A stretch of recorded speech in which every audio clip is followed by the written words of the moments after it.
up, guys? So with all this extra time that we've been allotted because of the whole COVID London lockdown situation, I've got way too much time on my hands and we're just finding things to do to kill the time. So we thought what would be a fun way to kill 47 hours of that time would be to sit down and rewatch all of the Marvel Cinematic Universe films from the Infinity Saga. I've decided to watch them in the order that people suggest to do it online, rather than watching them in the year they were released. You watch them in the year that the films are actually set. Here's how I'm going to be watching them, from Captain America, the First Avenger, all the way through to Avengers Endgame.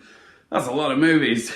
I'm looking forward to it because some of these movies I haven't actually watched since I saw them in the cinema. So it'll be fun to see like how much foreshadowing, Easter eggs, hidden clues, and like actual planning that was put into these movies that Kevin Feige and all his directors helped to build this gargantuan blockbuster series. Anyway, I started reviewing movies on YouTube around 2016, so I think my first Marvel movie that I reviewed was Doctor Strange, so this gives me a good excuse to go back and review all the other Marvel movies that I've missed. I'm really looking forward to watching Iron Man again, as well as like The Avengers and Captain America Civil War. Those are some of my favorites from the whole franchise, but what I'm hoping will happen is I'll have a newfound sense of appreciation for some of the movies that didn't necessarily wow me the first time I watched them, but maybe they've gotten better with time, or maybe they've gotten worse, but we'll find out together. So without further ado, let's kick things off with the fittingly titled Captain America, the First Avenger. Technically, Jon Favreau's Iron Man was the first movie in the MCU, but it's not the first in the timeline. That honor belongs to Joe Johnston's Captain America, the First Avenger, which is set in 1940s Brooklyn. World War II is in full swing, and a scrawny yet pure of heart lad called Steve Rogers, playing this film by Chris Evans, wants to enlist in the army so he can do his part for his country. However, his physical and medical predispositions make him ineligible to join the army. All of his friends, including Sergeant James Barnes, playing this film by Sebastian Stan, have signed up and they're going off to serve. Desperate to prove himself, Steve signs up to an experimental super soldiers program, which is led by the scientist Dr. Erskine, played by Stanley Tucci, who has designed a serum which, when injected into a soldier, amplifies what's already in the man. So good becomes great, bad becomes worse. And Steve, being a man of weak stature and someone who knows the value of strength and also knows compassion, makes him the ideal candidate. After Steve's metaphysical transformation into Captain America, he teams up with Agent Peggy Carter, played by Haley Atwell, to take down the Hydra dictator Red Skull, who's played by Hugo Weaving, who has these weapons of mass destruction which are powered by the energy of the Tesseract. The Tesseract being one of the 6 Infinity Stones, which we'll gonna see a lot of.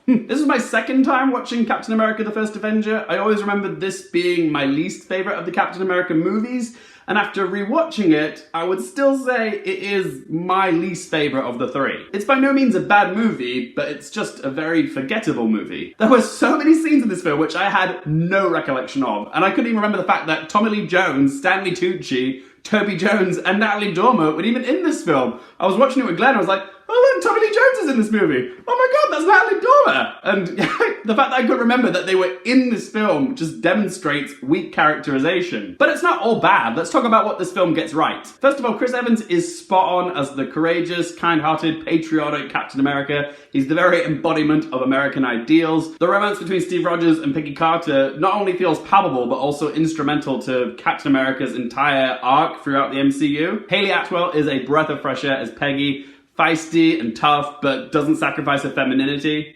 Femininity? Did I say that right? Femininity. Femininity? Femininity? And without a doubt, the thing that I appreciate most of all of starting this Marvel marathon in chronological order is the fact that the Infinity Saga is bookended by the long-awaited dance scene between Steve and Peggy, which they never got to have in Captain America, the First Avenger. It just makes the final scene of Avengers Endgame all the more poignant. And while this film doesn't have an abundance of big, epic moments from the MCU, it does have a few small, little moments which I did appreciate, like the fight in the alley when Cap picks up the bin lid, and it's like his first shield, and he says that line, I can do this all day. And I giggled like a schoolgirl at that moment where Peggy almost touches Cap's glistening pecs. Is that a meme? If not, it needs to be. Now, as for negatives, I could see what Joe Johnston was trying to go for with the look and feel of this film. It's supposed to be an old school, stylized World War II set espionage spy thriller. It's got the flavor of, a Saturday morning movie you would have seen at the Ritz during the 1940s. Heck, even Cap appears in the American propaganda movies that you would have seen at the time. Those films tended to be a bit corny, and that's kind of what this film tries to embody. It's got a lot of corny moments in it. There's a lot of corny dialogue. There's a bit where a villain throws a little boy into the river and he gets up and says to Cap, "Go get him! I can swim!"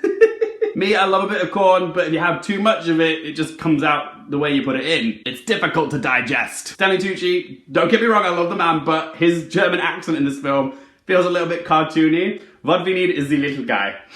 Oh, it's not exactly nuanced. And then there's Hugo Weaving's villain, Red Skull. Now, Weaving does his best with what he's given, but oh god, he's a poor, poor villain. There's very little backstory and motives to his character, so he's a very generic two-dimensional villain. But Red Skull's exit from Captain America the First Avenger is so anticlimactic. In fact, all the action in this film is so basic and, there's the word again, forgettable. It all feels very diluted. A lot of the action is compressed into these montages which don't feel very engaging. The stuff in the montages would have made a great movie by itself, watching Captain America go to all the Hydra stations, destroying them and freeing all the soldiers. But all we get in this movie is just an abridged Clip Notes version of that story. It kind of feels like we're skipping a few chapters to get to the end of the story. Plus, a lot of the creative choices in the action scenes feel very dated now. There's an over-reliance of slow-mo in the action scenes here. Also, I was very aware that I was watching a lot of green screen in this film.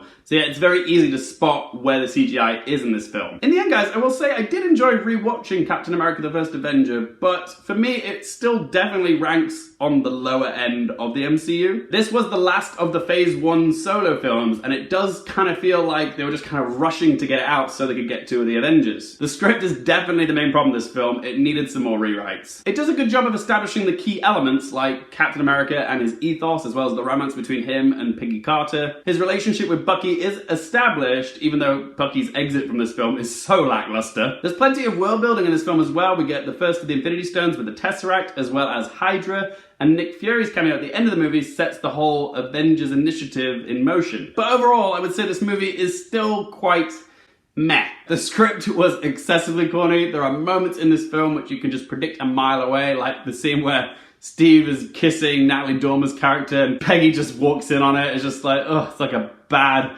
cliched rom-com. The villain is poorly explored, and his exit from the film is just a giant wah-wah. And the action scenes in this film are merely passable, which is really sad because some of the best action scenes in the whole MCU come in the later Captain America movies. So yeah, the first Captain America feels a bit of a misstep, but when the Russo brothers come in and take the reins, it gets so much better. So now we're at the point in the review where I usually ask my 3 questions, but I'm going to change it up a bit slightly for this series because I'm just going to end up repeating myself. My usual 3 questions are: 1, would I watch this again? The fact that this is a rewatch of the whole series sort of makes that question moot, so I'm not going to be asking that in future movie reviews.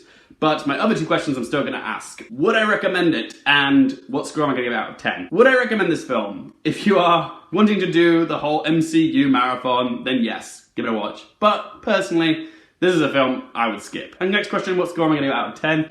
I'm going to give Captain America the First Avenger a score of 5 out of 10. There we go, guys. That was my review of Captain America the First Avenger. But as always, this is just one bloke's opinion. I want to hear from you guys. What do you guys think of the first Captain America movie? Do you love it? Is it your favourite of the 3? What do you think? How does it rank for you? And my other quick question is, anybody else doing a Marvel movie marathon to kill the lockdown time? If so, let me know in the comment section below. If you guys want to follow me on social media, Twitter, Instagram, it's in the video description down below. And if you guys want to subscribe, click that button. And as always, thank you guys so much for watching. For more things related to movies, TV, and popcorn culture, I'm Luke Gearfield, and I'll see you next time.